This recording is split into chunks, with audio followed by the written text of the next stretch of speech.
John, how you doing? All good, mate. Thanks for having me on. No, I'm happy to have you. I'm happy to have you. So, John, I want to jump straight into it as quickly as we can. I first became aware of you during the COVID pandemic, if that's still the term. Yep. And I saw a lot of your videos on social media, questioning, the COVID, the jab, all of it really. And I also saw, I'm not going to name drop you and say that I think this was your video, but I've definitely seen like the long strings that were being pulled out of people. I saw that documentary online of Died Suddenly. I think you were featured in that as well. Yes. So, before we jump into all of that, I think I've just given like a massive sort of loaded intro there. So, you work as a mortician, is that right? So I'm a funeral director. I run my own funeral home. So I've been in the industry 18 years. Nearly 10 years was spent working for one of the big funeral providers in cooperative funeral care. And the Yeah. first 5 years in my experience was good. And I learnt the trade. You can't teach people how to care, but you No. can learn the trade, you know. And then the second 5 years was not so good because the co-op bank collapsed and they brought the money men in. And I felt that it was all about rinsing people for money to try and prop the bank up. So I left 9 years ago now. I've been running my own funeral home, and it's on the template of treating people the way I would want to be treated. And part of that is being honest. So that's kind of how I do things. No, and that's admirable, I think. But I it's what know, we should all be doing. It's what everyone should be doing. Imagine how much nicer this world would be if everyone had that Jesus attitude where they went out and they thought, today, I'm just going to treat everyone the way I want to be treated. It would be amazing. It would transform overnight, wouldn't it? I think it But really would, actually, yeah. I think you've got on because something a there. smile is contagious, isn't it? If you go up to a bar and you smile, they'll smile back at you because everyone is a mirror. I that's what I believe, and I think like mirrors, they reflect back what you give at them. So if you do nice things happen, and that's balance, isn't it? It's Absolutely. I worked in the healthcare. We're recording this in 2025, mm, back end of 2025. I worked in like nursing, healthcare support, all that sort of thing. All mm. of that under that umbrella of care work. I get the feeling Um, you're not in it now. Then, no, past tense, past yeah, tense. yeah. What a But I shame. did that for 18 years, and Mm. you're right. Just someone who's lying in a bed, just having a bit of a smile and a bit of personality, Yeah, you're of really, course. really welcomed. Even when I worked in mental health, someone might be struggling with like suicidal depression or Mm. something like that. Yeah, I'm not saying go in jovial and happy like a clown to everyone because it doesn't work with everyone, but No, read the room. Get to know the everybody is different, person, and everybody is get to know different. that Yeah, person, and you can adapt your approach, and people yeah, of course. appreciate that. Well, I think Absolutely. that's what I certainly do. In the first half a dozen exchanges, I'm weighing someone up, and I think the basic template is to very slightly imitate them to be on their level, because having suffered loss myself, I know what people want to hear. What would you want to hear? I would treat your mum up like a queen. I would pick her up quickly. I would never make you a promise I don't keep. And No. here's the invoice, and it's 1,500 quid less than everyone else. Not because I'm cutting corners, because I'm not greedy. And if you operate like that, people come in as suspicious, bereft strangers, and they Of course they leave are. as friends. They leave as friends. And I ain't got a magic wand. If I did, I would wave it and everyone could go home happy. But they leave as friends. Everyone leaves here as a friend. That's good. Yeah. Well, it's very easy. It's very easy to do. It's just treat people how you want to be treated. No, and I think there is definitely weight in that, and it's like worth its weight in gold. But so you were Undertaker during the COVID era, as we're Yeah. going to refer So to it. with COVID, the first sign that I got of that was in 2019, actually. And it was at the end of November, first week of December of 2019. I had a family come to me who lost a female, and it was in the neighbouring borough of Northampton. Now, I'm based in Milton Keynes. If you do a search for MKFFS, that would be enough to find me. I'll put that in the description when I upload this. That's not a Yeah, problem. yeah, it's .co.uk is the actual website, but I often serve surrounding areas as well. And I think if you are a decent guy, people like that, and they'll come that little bit further for you to use them. So anyway, they said they'd lost someone in Northampton, and they were upset because the mortuary in Northampton wouldn't allow them to visit their loved one in a chapel arrest at the hospital. Now, all hospitals have chapel arrest in them. If you wonder where that is and you're on a hospital site, look for the big chimney. Wherever there's a big chimney, there's an incinerator. And within a stone's throw of that would be the mortuary. What do they use an incinerator for? Soiled bandages, clinical waste. And for example, if you had a car accident and you lost a leg, you don't have a funeral for a leg. It goes into incineration. All the clinical waste does. I'm not laughing out of disrespect. It Oh just sounds no, I funny, totally get it. I totally, yeah. Imagine having a funeral for an arm, like, Well, you yeah, know. exactly. But it is, it's a body part, isn't it? I like to think they treat them with respect. The reality is, I don't know.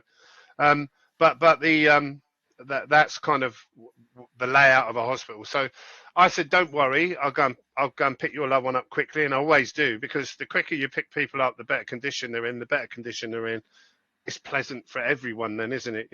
So I go very quickly, and I went there, and I know the staff in Northampton, and I said to him, while I was there, why wouldn't you let these people see their loved one? They mentioned it to me, and he didn't say anything. He opened the viewing room door, which is next to the mortuary in Northampton General Hospital, and there was like an inflatable pandemic tent in there. And Really? he didn't That's mad. say anything really. And he said, we've been told, well, he did. He said, we've been told there's something horrible coming. He didn't say the word, Coming. yeah, So it wasn't there. no, but they've been told they were preparing. And he didn't mention the name COVID, but he said there was something horrible coming. And I'd never, certainly back then, I'd done 13, 14 years, I guess. And I'd never heard anyone say that ever in any hospital. So what do you do? I went home and I told my mum, and I said, you might want to get some rice in, a pasta or some water. I don't know, but I've been told this. So, be ready. And then the news broke in the beginning of 2020, and we were showing pictures of people falling over in China, etc., Yeah. etc. And it was a universal effort that was made. And we were picking people up from the hospital in sealed body bags that they said, don't open them. And when you go to the hospital, certainly as an undertaker, and other undertakers will tell you this, they'll agree with what I say. If you pick someone up and they say, this one's got TB, this one has HIV, this one has leprosy, you're going to be very, very cautious. And they were saying these people were infectious and et cetera, et cetera. And I was really frightened. I'll be honest with you. They had no reason to say that in my experience. Why would someone say that that was the case if it wasn't? So I Well, was really yeah, frightened exactly. because I'm an ex-smoker, I'm asthmatic, and here's a thing that we were told destroys the lungs. And I'm seeing the pictures on the TV, mainstream TV, people falling over in the streets, and I was really frightened. But it wasn't that long before I started seeing holes in the narrative. And there was a number of reasons. The first was the fact that there was no increase in death rate at all. There was a brief blip in March and April of 2020. It was exclusively in care homes. And I suspect that was due to the use of midazolam and morphine Yeah. to euthanize and murder these people. And the way it worked is they transferred them from the hospital under the guise they were terminally ill COVID patients, didn't they? And they finished them off. And to give you an idea of how unusual that is, usually if I had 10 people pass away, 8 of them would be in a hospital environment, one would be in a residential care home, and one would be at a residential address. That's Mm. roughly the ratio. Um, these were all, and I get called out maybe once every 2 or 3 weeks outside office hours for a residential address or a care home. It's not very often. Um, and I couldn't believe it was every night for 3 weeks, exclusively care homes, nowhere else. Now, to my mind is an engineer's mind. I used to be an engineer, and I was thinking, well, if this virus is out there and they're putting them in the care homes, people are nursing them, they will take that virus home. That then goes to school, it goes shopping, it goes to work.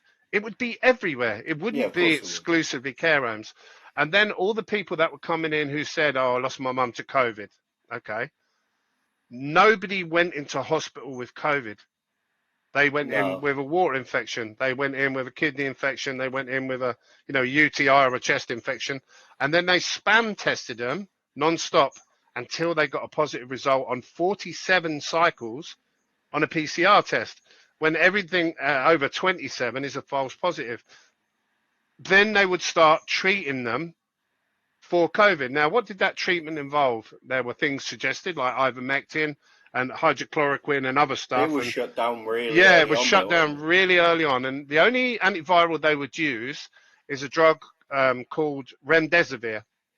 Now, I would like your listeners to Google side effects of remdesivir. Bearing in mind that we're told, or we were told, that COVID is a respiratory illness, so it makes it difficult to breathe, clearly. And they were laying people on their front and putting them on ventilators, and then giving them remdesivir. Now, if you Google side effects of remdesivir, you'll get loads of results come up. One of them is drugs.com. I like it because it talks layman's terms, and I'm a layman. It's just common English. And Yep.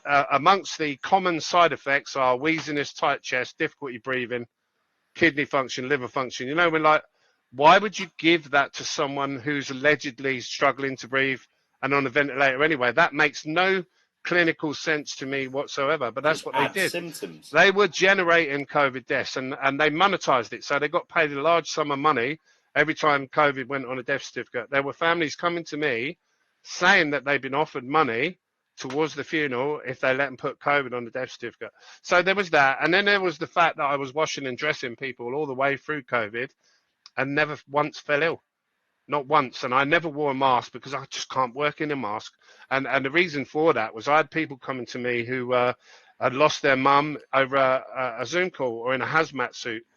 I just didn't think it was acceptable to continue to treat them so appallingly. So I washed and dressed and I gave them the time they needed.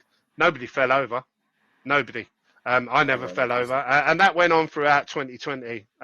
So I kind of knew. And then 2021 approached and they were touting about the new vaccines they were going to bring out. And it was incredibly fast, almost Funny like that. they'd already had these in place. And it transpires that they since did.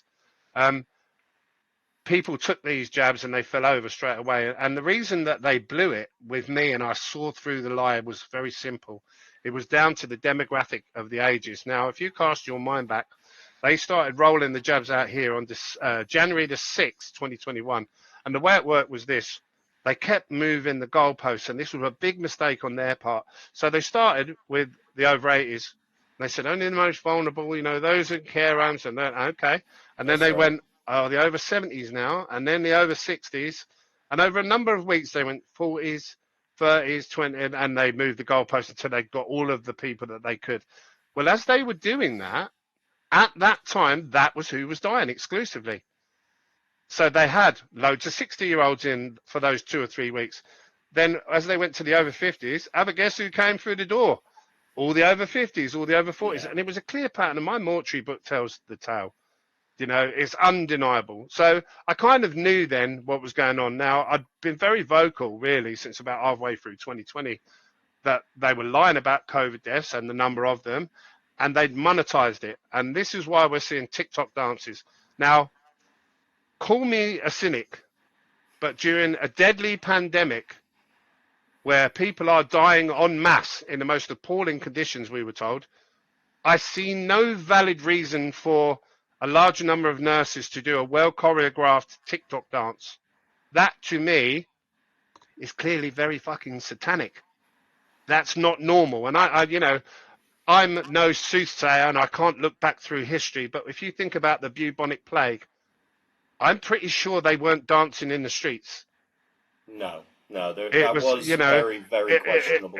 yeah. Why would they do that? Why would they do that? It's all part of the brainwashing. And one of the best psyops they did on reflection was the clapping on doorsteps every Thursday during Oh, the lockdown. pots and pans. Yeah, of course. And I remember coming home and seeing everyone and that sense of unity and hero worship for the very people that were poisoning their loved ones to death with remdesivir and ventilation and malfeasance in the hospitals. Now I think that slowly came out, and at that time I think I spoke from a very lonely place. All my mates dropped me like a shitty stick, and it was lonely. No, no, I But feel you. now, no, they see it now. They see it now, and I'm smothered with people who say, "Oh, we see it now," But these people they're not stupid. They know, and they're ramping up the pace of their plan because they know people are waking up. Because the numbers is the threat to them. That's why they want to diminish the numbers by thinning the grass. Now, In September of 2021, I'd been very vocal for a while, but I took a phone call from a guy called Mark Sexton, a retired police officer, police constable, wonderful man. He saved my life.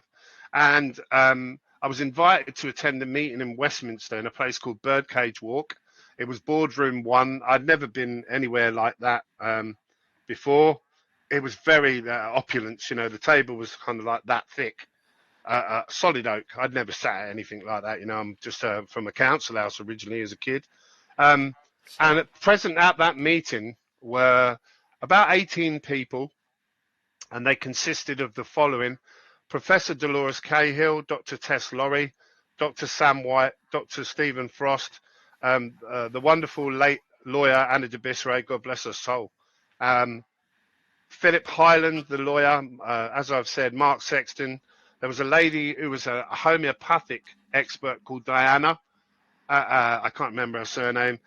Francis Hoare, the barrister, and Sir Graham Brady was the guy that was invited. There were supposed to be two ministers coming that day. I was told. One of them, I believe, may have been Andrew Bridgen, the wonderful Andrew Bridgen. Oh, really? Yeah, I have yet to confirm that with him, really. I suspect it was. But it was a guy called Sir Graham Brady. Now, Sir Graham at the time, I was very unfamiliar with politics. I was just a guy who was enjoying life and running a funeral home. Far too busy to look at politics. And I think that is my biggest regret, because we've let these criminals creep in over a number of years. But he was something called the commissioner of the 1922 committee. So for those who are unaware, the commissioner of the 1922 committee is a group of very senior Tory MPs, and they hire and fire prime ministers. That's what they do. And They choose who the prime minister is. Yes, and they choose when it's time for him to go and all. Yeah. Why are they still letting Starmer run amok? Because he's installed, and that, you know, they do what they're told to do. And it's very interesting, because he was a lot more forthcoming than he need have been, and this is what woke me up, was the meeting with him. So we all had 5 minutes to talk to this minister, and it was impressed upon us the need to condense what we wanted to say into a palatable thing he can understand. So I said, you know, and it's been a story that's evolved over time, hasn't it? Let's be honest. As things have become more and more apparent, it's not just about COVID. It's not just about the vaccines. It's not just about digital ID. It's not just about digital currency. These are all things that are concurrent and part of the same bigger umbrella.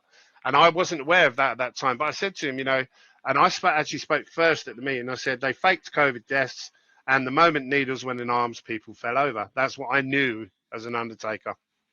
Now, Sir Graham sat there absolutely ashen-faced, and I listened as it went round the table, and all these people, far cleverer than me, told their truths and their professional opinions on what was going to happen. And they said, loads of people are going to die. They're going to die from myocardia and cancers and strokes and clots, and this is why. And they gave Sir Graham reams and reams of evidence. And I'll be honest with you, I sat there and I just couldn't believe what I was hearing, you know. Now, about 10 minutes into the meeting, there's a barrister there called Francis Hoare, and he was supposed to be on our side, but he declared, "Oh, Sir Graham, I just want to say that the opinion of the people here." Have I lost you? Hello? Hello. No, I'm here. I'm Oh, here. I yeah. think the syntax. You went blurry a minute ago as Yeah, well. no, it's just Google don't like me. That's So it. I'm used to it. He I forgot where I've lost my train of thought. So Sir Graham is the commissioner of this 1922 committee anyway, and it went round the table, and I watched reams and reams of evidence supporting their theory on how people were going to die, how the clots would be formed, how the cancers would be formed, and so on and so forth. And rather than watch the person that was talking, I watched and focused on Sir Graham, because in seeing his body language, it would tell me what he did or didn't know, and he was ashen. He was shitting himself. He knew, and he was very forthcoming. And he said, "It's way, way above my pay grade." And this is a man who's the commissioner of the commission, that hire and fire prime ministers. So he is 2 pay grades above the prime minister. And I never even knew that was a thing. I thought the prime minister run everything. No, they don't. Yeah, so did There I. is no democracy. They're all installed puppets. And they work for the corporations and above. And he said it was way, way above his pay grade. And he was very frightened. He sat there frightened, being confronted with the evidence because he knew there was nothing he could do. So I kind of, about 10 minutes in, this Francis Hoare, he said, oh, Sir Graham, these people's views don't represent mine. I'm here purely in a professional capacity. When you think tosser, turncoat, as a I know turncoat. you mean. And he said, and the meeting is being recorded as well. He said, and it's Chatham House rules. So the recording, and there was going to record, I didn't know, it was stopped after about 10 minutes. And that was down to Francis Hoare, because I can tell you, if the recording of that meeting had come out, nobody would have took the vaccines from September 2021. Nobody would have, because I'd have shared that everywhere. Yeah, of Now, course. they said, oh, it's Chatham House rules. I wasn't invited to the meeting on the basis of Chatham House rules. I only found out about that the moment Francis Hoare opened his mouth. What is Chatham House rules? So Just for those that don't Chatham know. House rules is where you can conspire without any recourse whatsoever. So you can talk about whatever you like; it stays in that room. So Right. it's a way for the elite criminals to conspire criminally without any recourse. Now, to my Understood. mind, and as a businessman and as a father and a man that can clearly think critically, I see no reason to employ Chatham House rules when, if you're, for example, making foreign policy or formulating a business deal or a peace plan or, things you're going to lay on the table at political or international level, yes, Chatham House rules is very applicable. When you're talking about people being murdered by lethal injections and it's acknowledged and the guy sat there and said it's way, way above my pay grade, Mm, I don't give a fuck about Chatham House rules. I no, told no, it, that's and a I bit. came out and I told everyone about that meeting and what was said in a desperate hope I could save lives. Now, I took a phone call a couple of weeks after starting to speak about it from a guy in British intelligence. He was an older guy. And if somebody rings me up and they say, oh, yeah, I'm British intelligence, I say, well, yeah, I'm Batman. And, but this guy was Yeah, we can see your outfit. yeah, he was a genuine guy. What he had to say was very compelling, and I listened in utter disbelief and horror to what he told me over the next half an hour. I was talking to him, and he said that everything I said was right, and it was an agenda to thin the herd, and they actually call it cutting the grass because it's too distasteful talking about a cull. It's far easier to say cutting the grass because that's It's how they easy to regard talk us. about our colour badges, but They people, it's regard cutting the us grass. as grass. No more importance. No more importance than you going to Morrison's and buying a leg of lamb. And that oozed out of Sir Graham. You could almost taste it. Um, and to be honest with you, everything has unfolded as we know it's unfolded ever since. I'm now finding these white clots inside people I've been finding since about halfway through 2021. The first one was a 30-year-old, and he had about half a kilo of it inside him, inside and out. And I talked about that very widely. And then suddenly, the post-mortem cases now are all coming through, absolutely not a trace of a clot in them. Only post-mortem cases, because I know they're cleaning them out. How do I know this? We had a woman in her 30s that I picked up from a house. She was face down, just died suddenly, no comorbidities. They give her a post-mortem and absolutely cleaned her out, but they didn't do a proper job. So when we took her back to our place, they asked us to embalm her. We opened the chest cavity. We took the bag of viscera out, and then there's an empty chest cavity. And at the lowest point in that chest cavity, just above the hips, there's a pooling of blood, 15, 20 mil deep. And it's about like that each side of the spine, We if that makes right, sense. okay, yeah, So we see not a that. huge pool.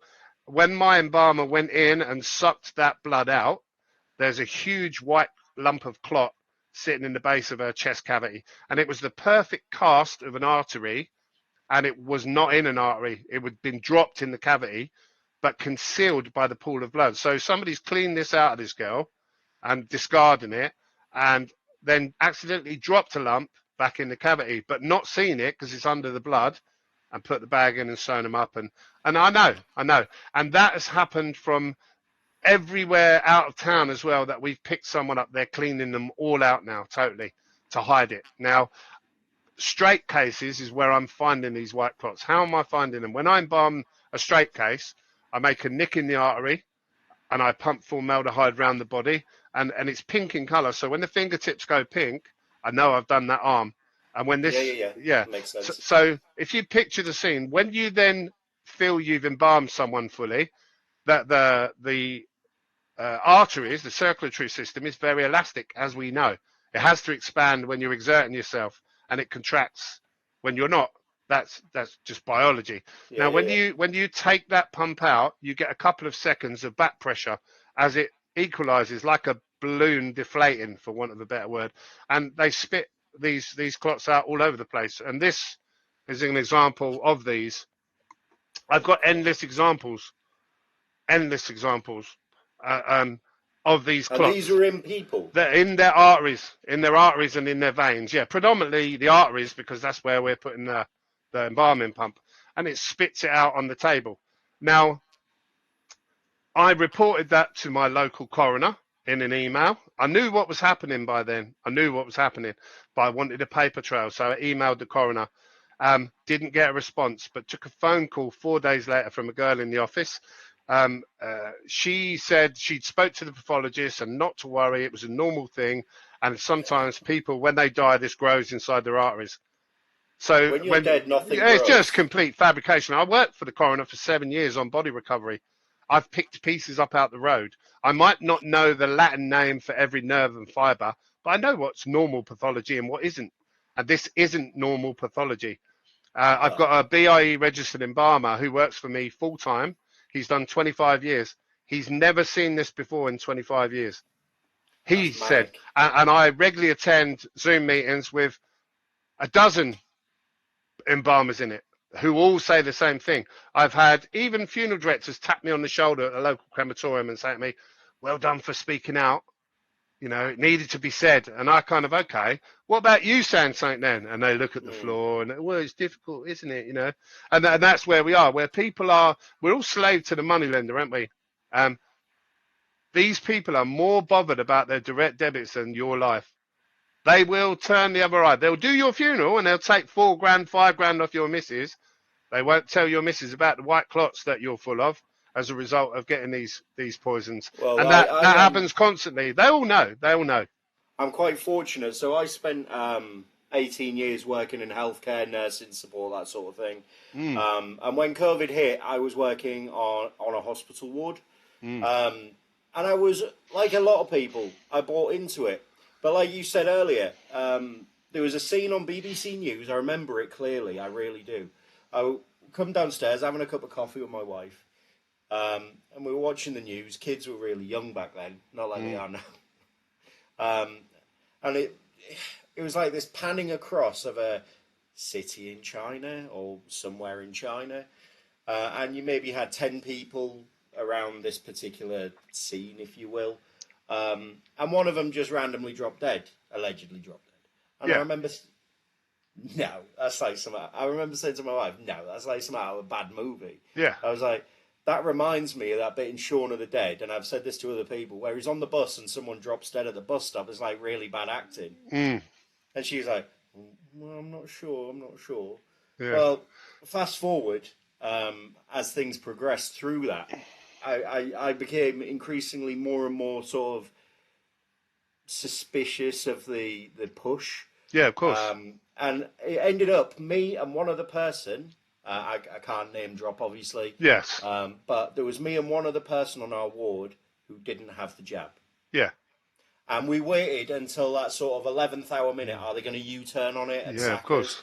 And I was willing to risk my Yeah. Of mortgage, my course. career, Yeah. Of everything. course. Because I was like, it sort of started this sort of train of thought, well, I need a jab just in case. But everyone else around me has had this jab. So therefore, Mm. in my mind, I don't need it. Yeah. They're And then protected. and then it was sort of like, but they've rolled this out really quick. How long has the flu been around? How long Yeah, has yeah, yeah. cancer been Yeah, about? of course, of You course. know, and all these other things, but this is going to save everyone. Yeah, And I was like, I got to admit, I worked in a hospital at the time, but I must have been the worst staff member. My mask was around my chin. I mm, forgot my PPE. yeah, I'll tell you what, John, I got COVID twice according to the tests, yeah, right? of course. Me and my wife were watching, one night, we were watching, of all things, Ace Ventura, the Mm, first one, of all things. And I started laughing because obviously that's a funny movie. yeah. And I had a cough at the end, like my wife sort of jokingly, half-assed jokingly said, "Do a COVID test." And I did one. I was like, "Oh yeah, I'm positive." Mm. But that's all that ever happened. Yeah, of course. But it was to convince people it was real. And Yeah, of course it does. It does, don't it? I remember picking bodies up from the hospital, right, that they'd labelled as COVID deaths. And the one thing that struck me as a funeral director, no one died of COVID. They no, died with they it. they didn't. No, they didn't. But the was the edema in the body bags. Now I've been an undertaker for a long time. People are predominantly made of water. However, I know the amount of edema or fluid that should have. I was picking these people up and I was getting them out of the body bag and draining all the fluid off and washing and dressing them. But I couldn't believe the body bag was like half full, like half again their body weight they'd expelled into the body bag. And when I was picking them up, their faces were all bloated, full of edema, and they were to the point they were crying yellow tears from every orifice, even their ears. And I remember thinking, what the fuck is doing that to them? Yeah, You know, that's what not is good. doing that? And it turns out it's the remdesivir because the remdesivir destroys the kidneys, so the body can't process fluid, and then you fill up, and that is your respiratory illness as it drowns you. So literally, the remdesivir Yes. creates the COVID Yeah, of symptoms. course it does because it drowns you. Your if your kidneys stop working, your body can't process fluid. So no fluid is going through them. You're just filling up internally and it fills up your body cavity. Same as you do with liver failure. It compresses Yeah. your diaphragm and it fills your and you can't breathe. No, That is your COVID. There's your respiratory illness. that's madness. That's That is absolutely. based on facts. And if you doubt me, Google side effects of remdesivir. That's the only antiviral they would give people. They said couldn't breathe. It's It, mental, absolutely it's mental. it's mental how they jumped on anyone who disagrees. So like the Oh, of course, yeah, of course, hydrochloroquine, yes, he says, and there was ivermectin. yes, It's like, oh, you're just taking horse tranquilizers. yeah, of Like, course. but the absolute sort of the way that any alternative medicine like that, even though it's not an alternative medicine in the Mm. sense of like smoking weed or being Yeah, happy or yeah, whatever, yeah. just not the approved medicine. They jumped on that and they slated Mm. people in a big way. Mm. I know people that lost jobs because they refused the Yeah, of jab, let course. alone anything else. It's bonkers. Oh, these poisons were such a good idea that you had to be forced to take them. Oh yeah, absolutely. That's Even my wife said like insanity. if even my wife actually, ironically, you said that she said that because I've sort of got a bit of a if you push me, I'll stand my ground. And she was Mm. like, if they weren't pushing this so hard, you would have had the jab by now. I said, I know. Yeah, probably. I think if I wasn't a funeral director, I certainly probably would have had the jab, without a doubt. But I Yeah, see it firsthand, so I'm in no doubt in my mind. I sat at the meeting in Westminster with Sir Graham Brady, as yeah. he openly admitted it's way, way above his pay grade and he can't stop it. And he And they took away. soon shot down Andrew Bridgen for Yeah, of speaking course out they as did. well. In fact, they mocked him and said he would be dead soon from cancer. But touch word, God bless him, he hasn't. He's still around and still relatively healthy based on what I saw of him recently. So those white clots that you've got there in the jars, Yes. dare I ask what they're made of? So they're a misfolded protein. So, for example, if you suffer a trauma, your body will repair it. It will lay down scar tissue. And what these gene therapies have done is reprogrammed the body to lay it down constantly until it blocks that vessel. What does that then do? It simulates a heart attack, a stroke, or lung cancer. If it's in your lungs and you can't breathe and you go to the doctor and they say, well, we'll do a scan. And then they say, oh, yeah, you're full of cancer. How can you tell them they're lying? You can't. It Right, I gets get you. worse and worse, and you die from that cancer subsequently. And then there's no need for a post-mortem, is there? Because they know what you've died from. So you just get waved through. And it's very interesting. This is done at a time when we can now have full-term abortions and assisted suicide and that's healthcare. What the allegedly. fuck is that about? No, what the fuck A indeed. full term, how do you do that? How do you do a full term abortion when a woman comes in and presents? Do they just crush the head? Who does that? Who does that and then goes home and said, yeah, I did 4 babies today, and that's healthcare? Yeah, That's not that must normal. mess with you. We're Or you're a living certain in type of very fucker. deeply satanic times. And then not only that, but the babies are then auctioned off for their parts. So For their people pay parts. for the livers, the kidneys, because they want to develop new drugs to treat livers and kidneys and So they sell hearts. the baby's body Yeah, parts I'm to told the by auction. corporation Yeah, by auction. by auction. Yes, Jesus. because it's to the highest bidder. Surely, if they wanted to do that, there would be an easier way. There was a shortage of supply of dead babies. So the HPV vaccine. One of the girls that I met in Westminster was a lady called Professor Dolores Cahill. She worked for the government and was advising them in her 20s. And I happened to ask her, I said, well, why are you suddenly on my side of the fence? What brought that on? Because you'd think if you're advising government in your 20s, you are set for life. Yeah, of course you Yeah. are. And it was about the HPV vaccine that woke her up. Now, she was somewhere in the lead on developing that. And she noticed that whilst it would offer 1% of protection against cancer, it would compromise the integrity of a woman's cervix, so that whilst they could get pregnant, as the baby grew, second and third trimester, and the weight bore down on that compromised cervix, it would rupture and they would lose the baby because it would be born prematurely. Now, she went to her bosses and she said that. She said, I'm really worried. This is what I've found. And they told her, yeah. So she's a very clever lady and she has a kind soul. She went away. She didn't create a fuss. She went away and she tweaked that vaccine so it offered 8% instead of 1% of protection. So a sevenfold increase Mm. on that. And it didn't damage the cervix at all.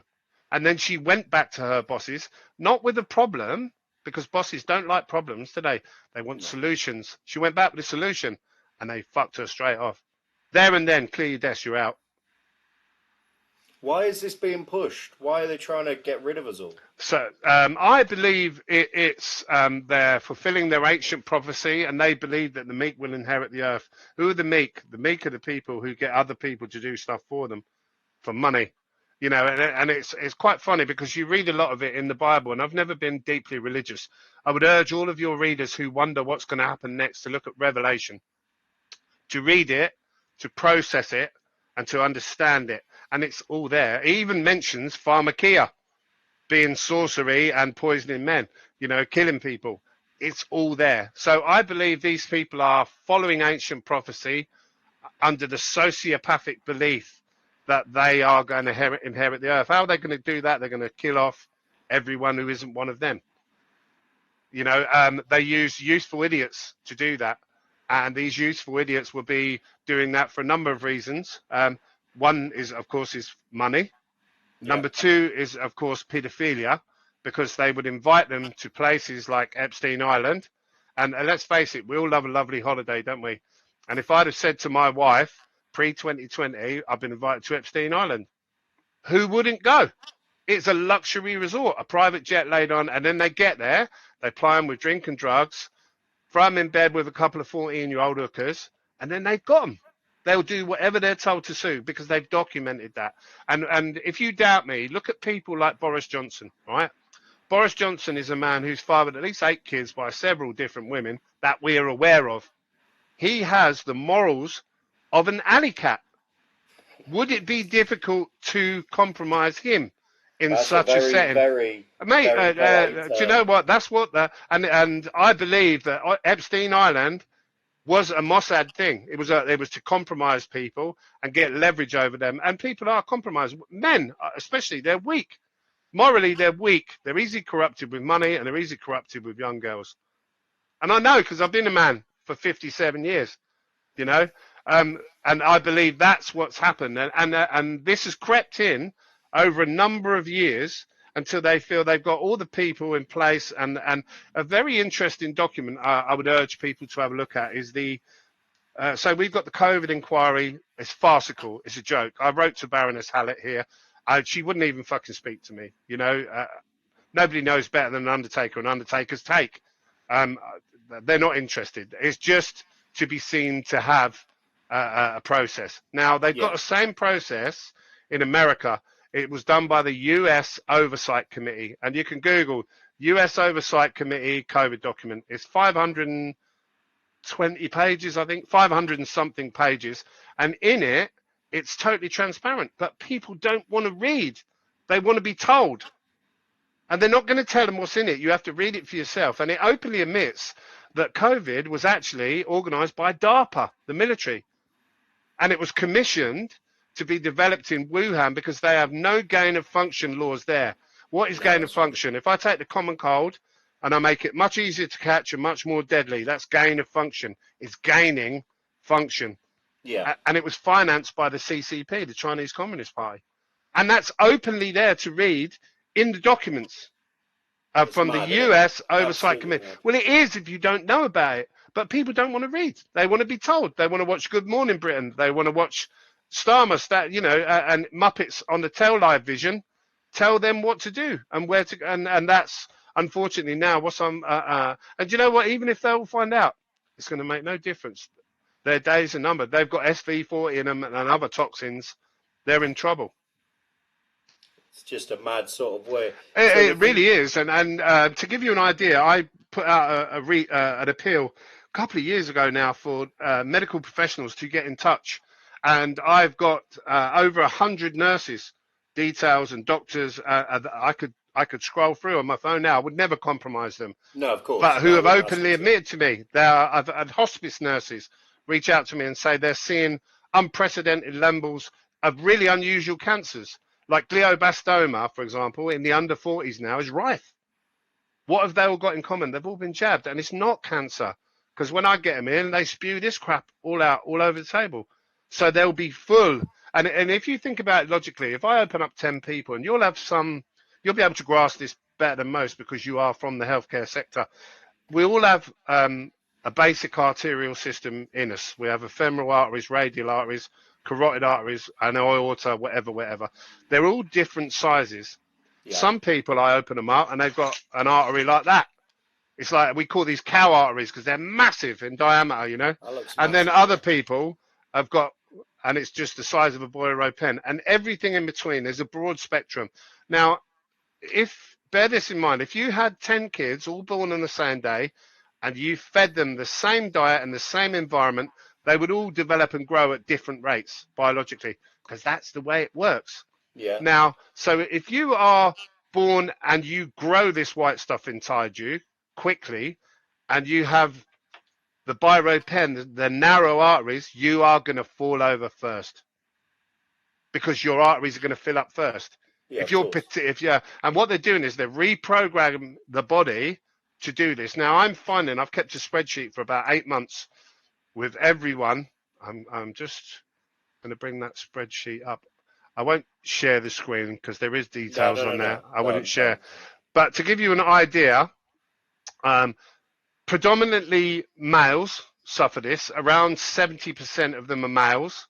There's no, and what I was looking for was a correlation, a pattern, something that would point me in the right direction to why I was seeing this new pathology as an undertaker. Now, 70% of these people are male. There is no demographic as regards the age.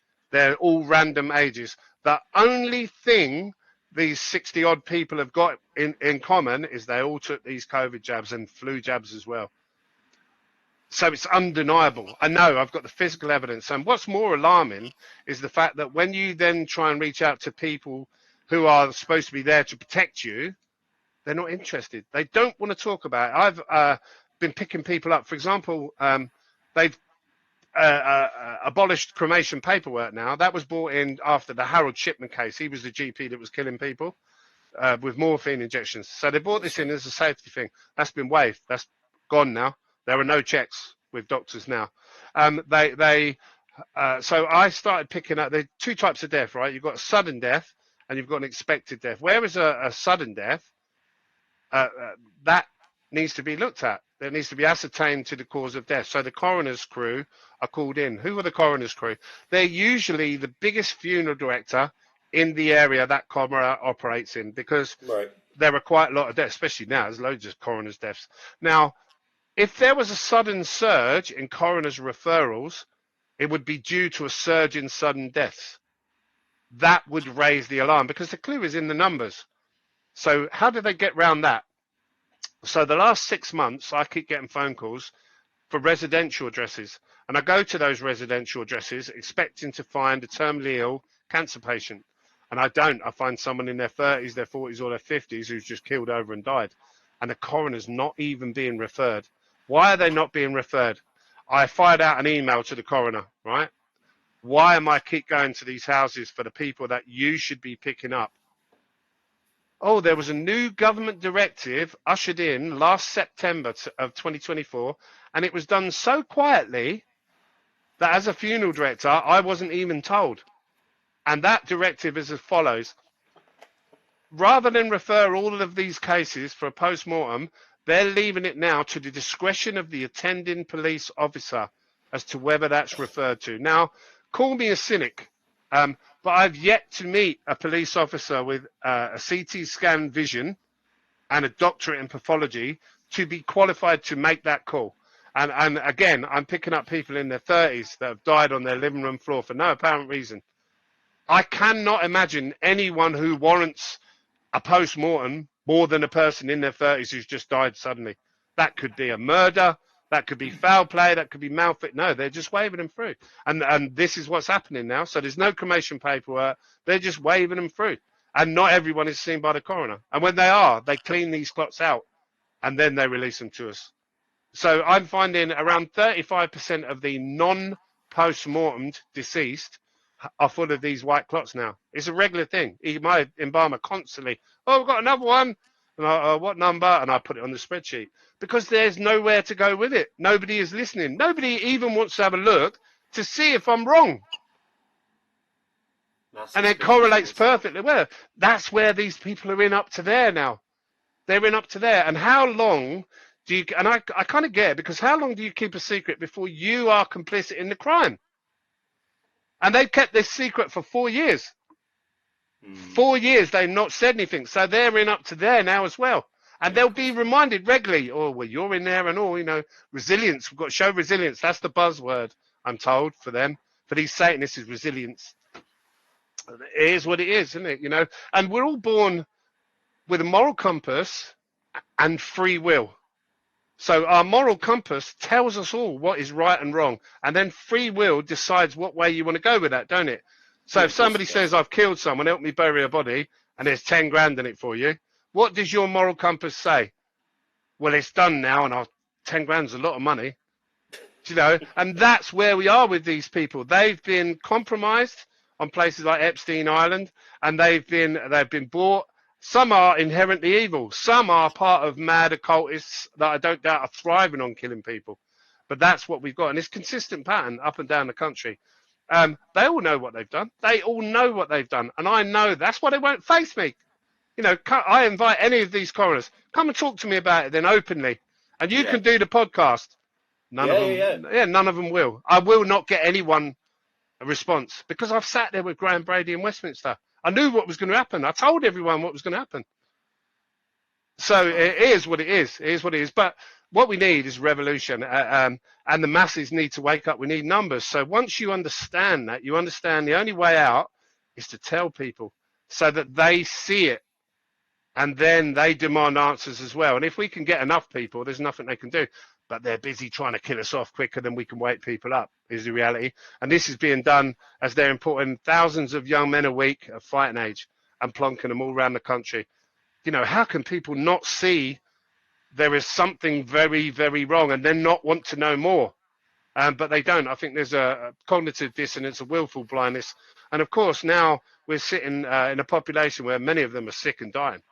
Yeah, no, and I get that. Speaking of the fighting age males, actually, my journey through podcasting actually started because I covered the my local migrant hotel protests. That's how I Mm, started. I covered it twice, mm, and people said like our kids aren't safe here.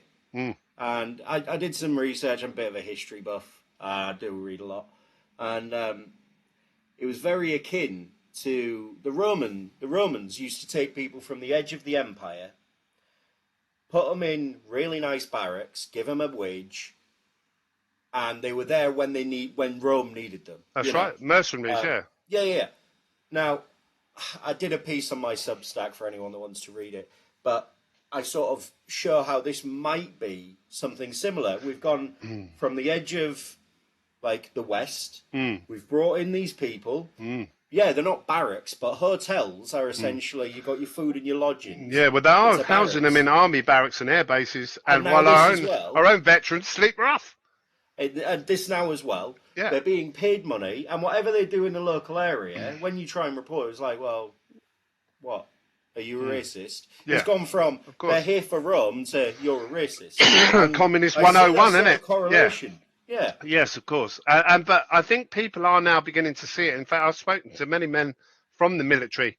One of them was a member of the Black Watch Regiment who trains and recruits. Was in Antalya in Turkey. He was training them, and the east of Ukraine, and that was down to sergeant rank, I was told. And then they ship them to France, and they have to sign the Official Secrets Act before they get on a boat. Those boats are then taken to the Home Office compound, and they strip them down. They put the outboard motors on one pallet and strap them up, and they go on one lorry because it's hazardous load. And then the boats go on another lorry, and they turn the lorries back to France for reuse.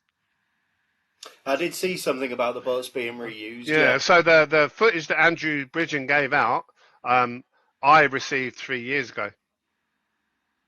So I know, and it was a guy actually living down there in a steel hull boat, or I believe might be ex-military, and he was watching them intently and document. I've got 32 gigabytes of the footage, and it's all young men coming in because they are soldiers, and I suspect they're either UN or WHO, and it's very interesting because the saviour that everyone's looking to, of course, is Nigel Farage. And Nigel Farage has been openly saying that the only way we can get rid of these people is to leave the ECHR and to repeal the Human Rights Act. yeah. I'm a Now, bit sus on that because I don't want to lose my rights, exactly but at that, the same because, time, everyone is pushing for us to do that. of course, because they're ushered in the WHO pandemic treaty. So when the WHO suddenly announces another pandemic, the government will take a step back and go at their bunkers, mate, because the WHO take over. And then they'll mandate more poisons. And who do you think's going to go door to door? Who's ideally placed to don a uniform and go door to door for your health? Yeah, The young lads that are in every town, aren't they? Do you know? And Rayner openly said everyone's going to take their fair share. Of course they are, because yeah. they need them in place And for it when does they. seem we vote people in to stop it, and no one stops it There's ever. no voting. The voting doesn't matter. In fact, there is no democracy. There's no No. democracy. It doesn't exist. Let me tell you what the score is with politicians. So when you reach the point of ascension, yeah, and you are chosen for greatness, they call it, you are offered a choice, and that choice is two options, and it's based on children. So you either have to be into children, or you have to benefit financially from the trafficking of them. And the reason for that is obviously Westminster is littered with paedophiles. It's common knowledge, except to everyone but the police, it seems, and the CPS. So when they compromise themselves with the children that they are procured through the care system, because nobody misses them, they've committed themselves, they're compromised. They'll do whatever they're told to do, and they can have their life of privilege, or they can be ruined and end up on a prison wing somewhere, having lost everything, and they're not very welcome, are they, paedophiles? No, Do you know? no, they're not. And they'll have a heart attack or an accident and they'll die. You can't force a man who isn't a paedophile to rape children. So that's where the paedophilia, the trafficking comes in. They are registered to companies who benefit from the trafficking of children, and they benefit financially. They'll take the money, but they might not necessarily want to rape kids. And I'm told that that is the only way these people will ascend. So Nigel Farage, I don't suspect he's a paedophile. I think he's probably a financial guy. he'll be getting payments off the back of benefits, benefiting children. I guarantee it. Will you ever find that out? No, of course, it's all done through the Cayman Islands and offshore. But I'm told by reliable Westminster sources that include former MPs and even a German diplomat has confirmed that with me. Yeah, Okay. so I know how they've managed to do it. But it's just incredibly sad. Why would I just can't even talking about it doesn't seem real, does it? But that's the reality. And if you cast your mind back, we had a vote in Parliament on retaining convicted foreign rapists in this country. 2/3 of British MPs voted to keep them. Yeah, Doesn't that's that tell questionable. you that? Well, that tells you who's compromised. Which MP representing his constituency in their fucking right mind would want to retain a convicted foreign rapist? 2/3 of them, it seems. So that's where they've got to. They've managed to compromise that and buy that many and promise them a seat on the ark. And what would you need to do that? If you couldn't be bought and you couldn't be compromised, what would you need? You'd want to know that you and your family had a seat on the ark. And that's what they think they've got. And they haven't. Because if you dance with the darkness and you dance with the devil, you're going to be deceived. And there's no seat for them. But they've No. probably got to the stage now where they're in up to there. If they spill their guts, they'll be bumped off and ruined. And if they don't say anything, they'll be lynched by a rampaging mob in the coming days. So I kind of think that's where we are. But I do think that it is something that just has to unfold now. And I remember looking at the numbers on Deagle.com many years ago, and it said that it was something like 85% of the UK's population was forecast to not be here by 2030. It's going to be very interesting. I can see that number. You can see, I remember as a young lad doing my GCSEs on history, and it was about World War II, and I was always totally fascinated with it. Both of my grandfathers, I guess, fought in it. Yeah. My grandfather on my dad's side was taken by the Japanese in Singapore, and he was a prisoner of war for 3 years. And he spoke hours. We talked about it. Some blokes never talked about it ever. They couldn't bear to, and I understand. But he was very, very told me everything. And I remember, not quite believing that people could be that wicked to other people, and wondering, how do you convince millions of men to pick up arms and go and kill millions of strangers in another country? How does it deteriorate to that stage? Well, you can see it building now. How do civil wars happen? You can see it building now. It's Yeah. by design. It's a deliberate act. It's a deliberate act. So I remember I was born in 1968, and I remember thinking not that long ago what a boring, uneventful life I'd led. Little did I know what was coming. So I kind of I know what's coming, and it is frightening, and I'm frightened mostly for everyone else. I know what the future holds for me, and it's not fucking good, because I've dared betray them, and I wouldn't be bought. They tried to buy me. They offered me 85 grand, and I turned it down and said no, thank you. But I'm confident we do prevail. Now, it may be that we're seen to prevail once they get down to the numbers low enough, and that they say we remove these criminals and we'll install a new world order and we'll build back better. And that was what they wanted all along. So, how much difference can one man make? I really don't know. But I've tried, because, though I might not be in this life experience to see that victory come, if it is a victory at all, I want to be remembered for doing the right thing, not the wrong thing. And to illustrate this, I had a very interesting conversation. I get lots and lots of people ring me up from all walks of life, military, political, victims more harrowingly. And there was one girl rung me up. I get loads of people now ringing me up saying that they killed my dad with clots. Can you embalm him and have a look and tell me if you see any? And this particular girl was only a few months ago, was in Gloucester, and she was late 30s, I'm guessing. I never did ever meet her, but I spoke to her a number of times on the phone. And her father went into a care home. She said to the care home, I do not give consent for you to give him any vaccinations, because I'm concerned about him dying. And they Yeah. carried on. They vaccinated him, and he died. And she asked me to convey her dad to me, to embalm him, to see if he had anything, to then take him back to Gloucester. So I gave her the details of a guy that could convey, and agreed to do that. And then I took a phone call from the funeral director that she was using in Gloucester, who knows me.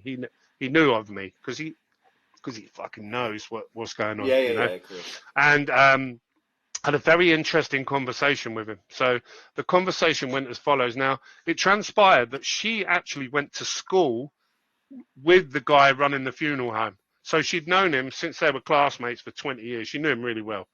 And he openly admitted to her, yes, there are loads of people coming in with clots. And then he rang me anyway, and he said, John Looney, blah, blah. He said, yeah, I've seen your stuff. And I said, okay. And he said, is there any point in us bringing her dad to you? And I said, well, what you've got to understand is, I said, people have been dropping down dead since the vaccine rolled out for 4 years now. And some of them are clicking on to what is happening.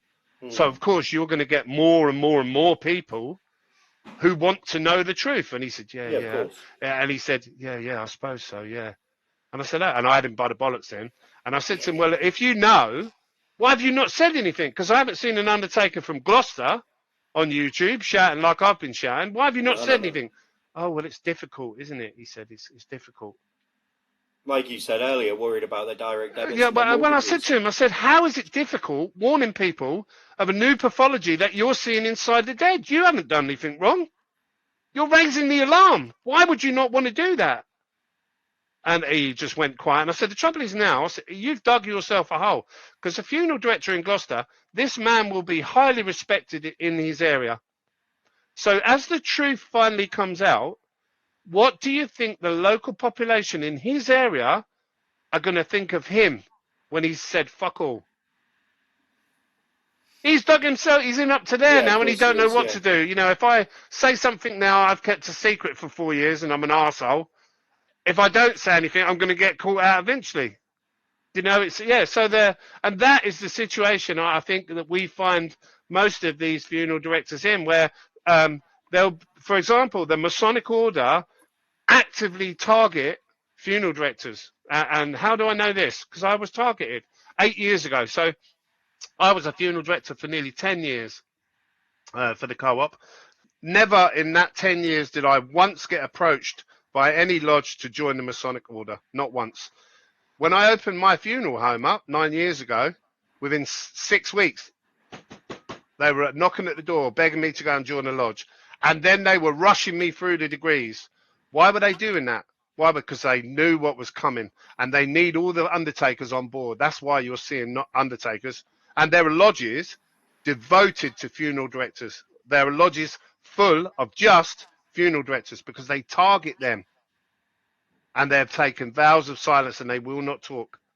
And that's why you're not hearing many other funeral professionals speaking out. And of course, 4 years in, they're in up to there now. Yeah, they can't. What could they possibly say to excuse, oh, we just seen a clock today? It don't work like that. You know, they're in up to there. And they probably think they've got a seat on the ark. And they've probably taken the money, and probably a few of them are nonces, and a few of them have been compromised in other ways. And it is what it is, you know. But my conscience is clear. My conscience is clear. And funeral directors, more than anyone else, should know we're all going to die. We are all going to pass. It's as sure as the tax man, isn't it? Yeah, of course it is. Death and taxes. And we'll all be judged. And they are going to be judged as well. And I don't doubt they'll be shitting their pants very quietly now as time goes on and awareness is growing, you know. And now there's a race of time for them because you can feel the desperation in them. I've had 4 peers get in touch with me, ring me up on my office phone to speak to me. I never dreamed I would speak to a lord. If you rung up Westminster and said, I want to speak to a lord, you wouldn't even get through to anyone. No, they've rung up to speak to me to clarify what I'm saying and to learn. And a couple of them have told me it's a communist takeover. That's what it is. It's a communist coup. And that's why as soon as you start calling them out, it's the 101 from the handbook. They turn it on you. Oh, you're Nazi, you're racist, you know. That's common practice for them, unfortunately. So where it's going to go, I really don't know. I think the truth will come out. I think they're desperate. I know Sir Graham said they were desperate for civil unrest, and that was back in 2021. And it's And now coming. Well, yeah, well, the way everyone's that works feeling is it. it's interesting because the behavioural teams, they employ behavioural teams in government, and the way that works is these are, if you were to Google IQ test and you get a Mensa page come up and you take the test, they recruit for the government behavioural teams through those websites. So they want Right. extremely clever people and they recruit, and it's self-filtering, isn't it? If you do a test online and you score 170 IQ and you're an absolute fucking genius, that's who they want. And you Yeah, put your of course it is. details in, don't you, to register. They'll reach out to you and they take you on board. Inevitably, some of the strangest people are the cleverest, you know. So, Well, it's so that eccentricity, isn't it? yeah, of course. And these people told government that there would be civil unrest during the lockdown, and it never happened, did it? Because we all pulled together. We believed the lie, and Mm. everyone pulled together and locked down, didn't they? And they Yeah, they complied did. because they thought the COVID danger was real. And I think Rainer Fulmick, the German lawyer and gentleman, God bless him, he's still locked up to this day. And he said COVID, the vaccines were never about COVID. COVID was about the vaccines. That's all. That's That's all it was interesting. ever about, was convincing people of the need for an experimental gene therapy. And they haven't put just one inside these people. There's a range of them.